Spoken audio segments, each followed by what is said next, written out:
আসসালামু আলাইকুম। উপজেলা প্রাণী সম্পদ দপ্তর ও ভেটেরিনারি হাসপাতাল মেহেরপুর সদরের আমি veterinary field assistant Nazmul Hasan বলছি। আজ আপনাদের ভ্যাকসিন আপডেট নিয়ে এসেছি।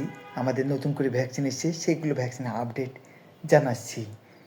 আমাদের নতুন করে ভ্যাকসিন যেমন আরডি ভ্যাকসিনটা আছে, আপনারা সরকারি মূল্যে বিনিময়টা নিতে পারেন, এবং বাচ্চা রানীক্ষেত ভ্যাকসিন বিসিআরডি ভ্যাকসিনটা আছে, এটা আপনি সরকারি মূল্যের বিনিময়ে নিতে পারেন। ফাউল পক্স আছে, যেটা গুটি গুটি পক্স বেরায় মুরগির, গুটি গুটি পক্স বেরায়, সেই মুরগির ভ্যাকসিনটা আমাদের আছে, এটাও নিতে পারেন।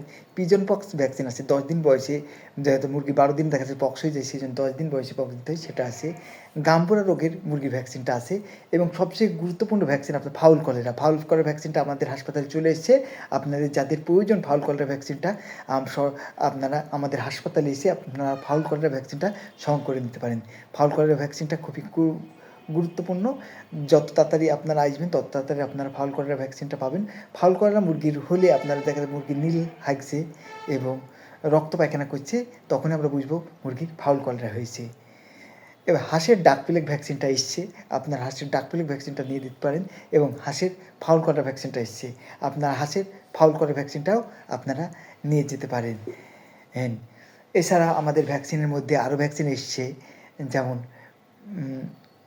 ছাগলের পিপিআর ভ্যাকসিন, পেস্ট পিটিস রুমিনেন্ট, জাবর কাটা প্রাণীর মুখে ঘা, পাতলা পায়খানা ধেড়ানি, এই ভ্যাকসিনটা এসছে। যেহেতু সামনে আমাদের শীতকাল চলে যাচ্ছে, ফাগুন মাস পড়ছে, এই সময় ছাগলের বেশিরভাগ সময় ছাগল পিপিআর হয়।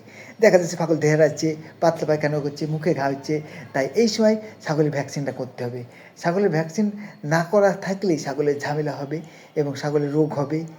তাই পিপিআর ভ্যাকসিনটা, ছাগলের পিপিআর রোগটা নিরাময় করার জন্য ছাগলের পিপিআর ভ্যাকসিনটা করতে হবে। পিপিআর ভ্যাকসিনটা করলে ইনশাআল্লাহ ছাগলের পিপিআর রোগটা হবে না। ছাগলের পিপিআর ভ্যাকসিনটা এসছে, আপনারা পিপিআর করতে পারেন। এবং ছাগলের অ্যানথ্রাক্স ভ্যাকসিনটা বছরে একবার হলেও ছাগলের অ্যানথ্রাক্স ভ্যাকসিনটা করতে হবে। অ্যানথ্রাক্স হলে ছাগল বা গরু কাউকে বাঁচানো যায় না, এবং মানুষেরও হয়। মানে ওই গরু ছাগল এর সংস্পর্শে যদি মানুষ আসে, তাহলে মানুষেরও এই অ্যানথ্রাক্স রোগটা হয়। পিপিআর রোগটা প্রতি 3 মাস পর ছাগলকে দিতে হয়। এবং গরুর এলএসডি লাম্পি স্কিন ডিজিজ এই আসছে, পক্স হওয়ার সময়, গরুর পক্স হওয়ার সময় আসছে, তাই এই সময় গরুকে এলএসডি বা লাম্পি স্কিন ডিজিজ ভ্যাকসিনটা দিতে হবে। তাই অবশ্যই লাম্পি স্কিন ডিজিজ ভ্যাকসিন করার জন্যও আমাদের সাথে যোগাযোগ করতে পারেন।